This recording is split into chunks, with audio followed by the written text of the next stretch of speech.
Di ruangan Sony, Haruna segera berdiri saat Sony memeluk pundaknya. Maaf, aku hanya ingin menghibur kamu saja. Aku akan mencoba membicarakannya pada Direktur Tristan. Mengenai bisa atau tidaknya, aku tidak bisa berjanji, ucap Sony. Terima kasih Pak. Saya permisi, ucap Haruna. Ia pamit undur diri dari ruangan Sony dan melangkah menuju toilet. Di depan pintu toilet, Haruna berpapasan dengan Tristan. Sebenarnya bukan berpapasan, tapi Tristan memang sengaja menghadang Haruna. Tristan sudah menghafal kebiasaan wanita setelah menangis, wanita pasti pergi ke toilet untuk membasuh wajahnya atau sekedar merenung di dalam bilik toilet. Haruna menghentikan langkahnya, dan menatap tajam pada pria yang sedang bersandar di samping pintu toilet, bersama asistennya. Haruna masih belum tahu, jika Tristan adalah bos baru di Ban Berkah itu. Haruna mengurungkan niatnya untuk masuk ke dalam toilet dan berbalik pergi, tapi sedetik kemudian Haruna menjerit. Ah! Lepaskan aku! Apa yang kau lakukan? Haruna memberontak dan meminta tolong, tetapi suaranya hanya bisa tertahan di tenggorokannya. Tristan tiba-tiba membekap mulut Haruna dan menyeretnya masuk ke dalam toilet. Asistennya Levi menjaga di depan pintu toilet. Haruna terus memberontak hingga akhirnya ia bisa terlepas dari bekapan Tristan. Haruna terpojok di dinding toilet, dengan napas yang memburu dan wajah pucat pasif. Apa yang mau kamu lakukan padaku? Dengan gemetar ketakutan Haruna bertanya pada Tristan. Tristan melangkah mendekati Haruna yang bergeser ke samping perlahan-lahan. Haruna benar-benar sudah tidak bisa kemanapun, ia terpojok di sudut ruangan. Wajahnya memucat tidak berdaya dengan tatapan dingin menusuk dari Tristan. Kalau kau marah dengan perkataanku kemarin, aku minta maaf, tapi tolong lepaskan aku, biarkan aku pergi, ucap Haruna dengan putus asa. Namun Tristan masih terus melangkah hingga ia berada tepat satu langkah di depan Haruna. Ia menyeringai tajam melihat peluh Haruna yang sudah membasahi lehernya. Haruna mendorong Tristan dan berniat melarikan diri, tetapi Tristan sudah mencekal tangan Haruna dan menariknya hingga punggung Haruna membentur dinding. Tristan memperangkap tubuh Haruna dengan kedua tangan Haruna di atas kepala. Tristan sama sekali belum mengeluarkan suara, hingga ia mendekatkan wajahnya ke wajah Haruna. Haruna membelalak melihat wajah Tristan semakin mendekat dan berhenti saat jarak di antara wajah mereka hanya 2 inci. Haruna bahkan bisa merasakan hembusan napas Tristan yang menerpa wajahnya. Seluruh tubuh Haruna gemetar ketakutan, ia tidak sanggup mengeluarkan kata-kata apapun lagi. Haruna takut jika ia akan semakin menyinggung perasaan Tristan. Kenapa? Kau takut? Tidak bisa bersuara lagi? Bukankah suaramu begitu lantang kemarin, kenapa sekarang diam? Tanya Tristan dengan satu jari telunjuk menjelajah wajah Haruna dan semakin turun ke leher Haruna. Haruna memejamkan matanya dengan kuat, napasnya berpacu cepat membuat dada Haruna naik turun dengan cepat.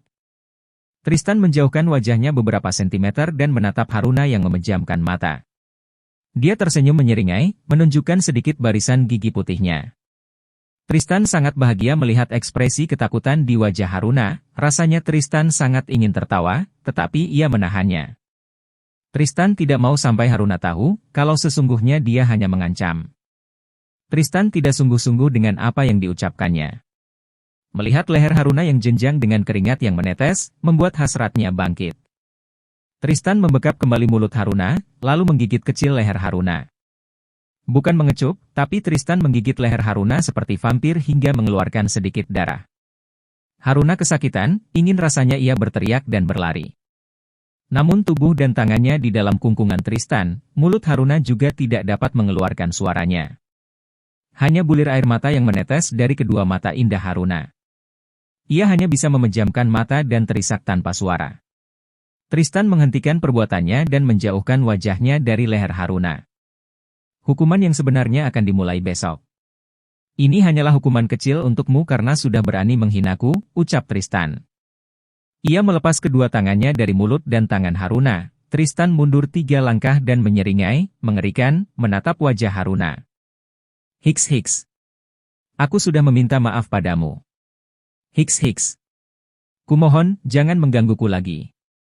Aku janji tidak akan menghinamu lagi, ucap Haruna dalam isakan tangisnya. Sayangnya, aku belum puas menghukummu. Besok kau akan lihat seperti apa pembalasan dariku, jadi, bersiap-siap saja. Tristan keluar dari toilet dan melangkah pergi meninggalkan toilet wanita itu bersama Levi yang mengekor di belakangnya. Sementara di dalam toilet, tubuh Haruna yang semula berdiri dan bersandar di dinding, perlahan-lahan merosot turun hingga ia terduduk lemas di lantai toilet. Ia menangis dengan memilukan sambil menutup mulutnya. Hiks. Haruna benar-benar tidak menyangka jika ucapannya kemarin menjadi bencana untuknya. Di saat ia sedang kebingungan mencari pinjaman untuk membayar hutang, ia juga mendapatkan masalah dari Tristan. Setengah jam waktu istirahatnya ia habiskan di dalam bilik toilet. Setelah ia bisa mengendalikan perasaan sedihnya, ia pun keluar dari bilik toilet dan melihat lehernya yang terluka, membiru bahkan terasa perih saat disentuh.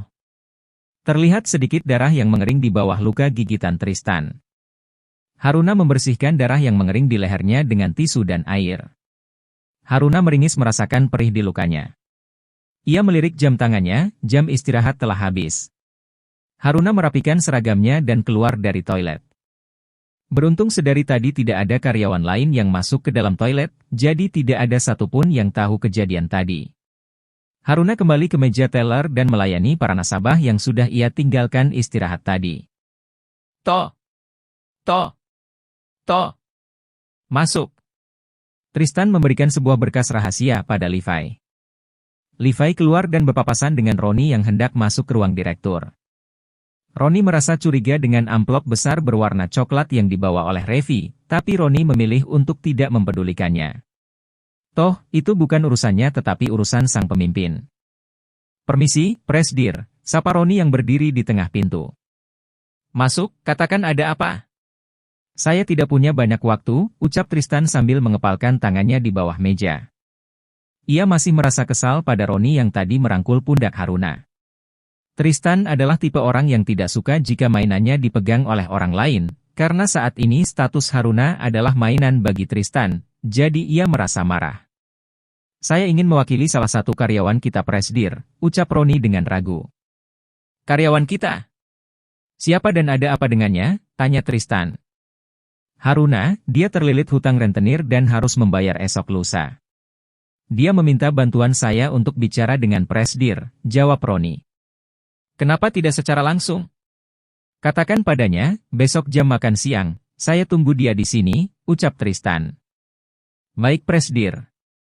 Saya akan sampaikan ucapan Anda. Saya permisi, ucap Roni. Ia keluar dari ruangan Tristan dan segera mencari Haruna di meja teller. Di rumah, Kiara duduk melamun di kamarnya. Ia tidak mau makan, padahal Kamal sudah membujuknya berkali-kali. Kiara tetap ingin menunggu Haruna pulang. Vivi masuk ke dalam kamar Haruna dan mencoba membujuk Kia sekali lagi. Kia, makan yuk, sama Tante Vivi. Vivi duduk di tepi ranjang. Mengusap punggung Kiara yang sedang berbaring tengkurap. Kalau setelah makan, Tante ajak ke tempat Mama, mau tidak? Vivi mengeluarkan cara satu-satunya agar Kiara mau makan. Benar saja dugaan Vivi, Kiara mau makan kalau menggunakan cara itu. Tante janji, tanya Kiara. Janji. Sekarang Kia makan dulu, ucap Vivi sambil membantu Kiara bangun dan menggendongnya ke ruang makan. Vivi dengan penuh kesabaran dan perhatian menyuapi Kiara. Setelah makanan dalam piringnya habis, Kiara langsung menagih janji Vivi. Ayo, Tante, kita ke tempat Mama, ajak Kiara sambil menarik tangan Vivi. Ya, tapi izin dulu sama kakek dan nenek, ucap Vivi. Vivi mengajak Kiara berpamitan pada Anggi dan Kamal, mereka lalu pergi dengan memesan taksi online. Haruna, panggil Roni. Haruna menoleh sekilas dan kembali fokus melayani nasabah. Roni menghampiri dan berdiri di belakang Haruna.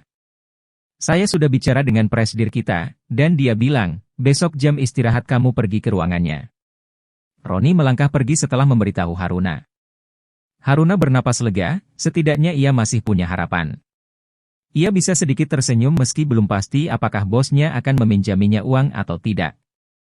Haruna sudah bertekad, jika perlu ia akan bersujud di depan Presdir agar pinjamannya disetujui. Para nasabah mulai sepi, hanya tinggal 2 orang yang menanti giliran dipanggil. Haruna memanggil salah satu di antaranya dan yang lainnya dipanggil oleh Sari di meja teller sebelahnya. Setelah kedua nasabah itu pergi, Haruna dan Sari hanya duduk dan menanti jam pulang mereka. Sari menggeser kursinya agar lebih dekat dengan Haruna. Mereka mengobrol seputar kehidupan mereka di luar tempat kerja. Mereka bercanda dan tertawa, hingga tanpa sadar, mata Sari menangkap hal ganjil di leher Haruna.